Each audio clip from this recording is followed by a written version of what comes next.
Every community at some point has to ask itself a really tough question. Do we build for the future, or do we protect what we have right now? It's a question that can really divide a neighborhood and honestly define a generation. Today, we're going to see how that high-stakes choice plays out in real time by diving deep into a single, crucial local council agenda.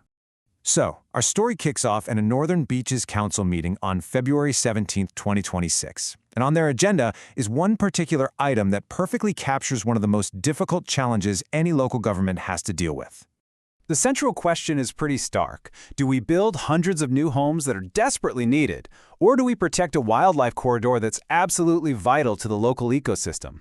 And let's be clear, this isn't some theoretical debate. It's a real decision with consequences that are going to last for a very long time. Okay, so this brings us to our first section, a council's balancing act. We're going to look at how these huge ideas, progress, preservation, get boiled down into specific and, often pretty contentious decisions made by local councillors. And you know, this isn't just a Northern Beaches problem. Not at all. From the smallest towns to the biggest cities, communities all over are asking themselves this exact same question. How do we grow without bulldozing the very things that make our home, well, special? So to see how these decisions actually get made, we're going to zoom in on one specific item from this agenda that really brings that tension into sharp focus. All right, let's get into the plan itself. It's a really ambitious proposal for a new community in a place called Ingleside, basically envisioning a whole residential area built right from scratch.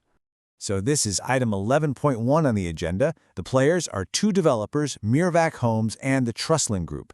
And what they want to do is rezone a huge piece of land in Ingleside near Powderworks Road for a brand new housing development. Now, what's really fascinating here is the sheer scale of the transformation. You can see the site right now is zoned as RU2, which just means rural landscape. The developers want to change big chunks of that to R3 for medium-density residential housing, while also setting aside other parts as C2 for environmental conservation.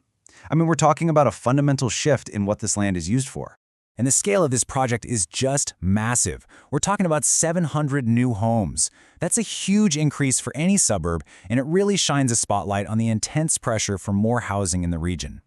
The developers, in their own words, say their goal is to facilitate the urban development whilst respecting its local character and environmental qualities.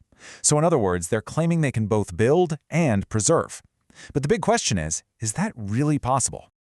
Well, this is where the plan hits a pretty big snag. Because the council's own assessment of the whole thing, it raised some major concerns. This slide just captures the problem perfectly. On one side, you have the developer's vision, a new community with much-needed housing, close to jobs. But then, you have the council's reality check, which points out huge transport issues. The site is simply too far from key public transport like the main bus service. And this isn't just a small problem. The council's report is really direct about it, stating the proposal just doesn't integrate transport with land use planning. Basically, you can't just build 700 homes without a rock-solid plan for how people are going to get in and out of there. But the problems don't stop with infrastructure. Nope. There's another critical issue at play here, and this one is all about the environment. Incredibly, on the exact same agenda, you've got item 13.2, which is a motion to protect the Ingleside Wildlife Corridor.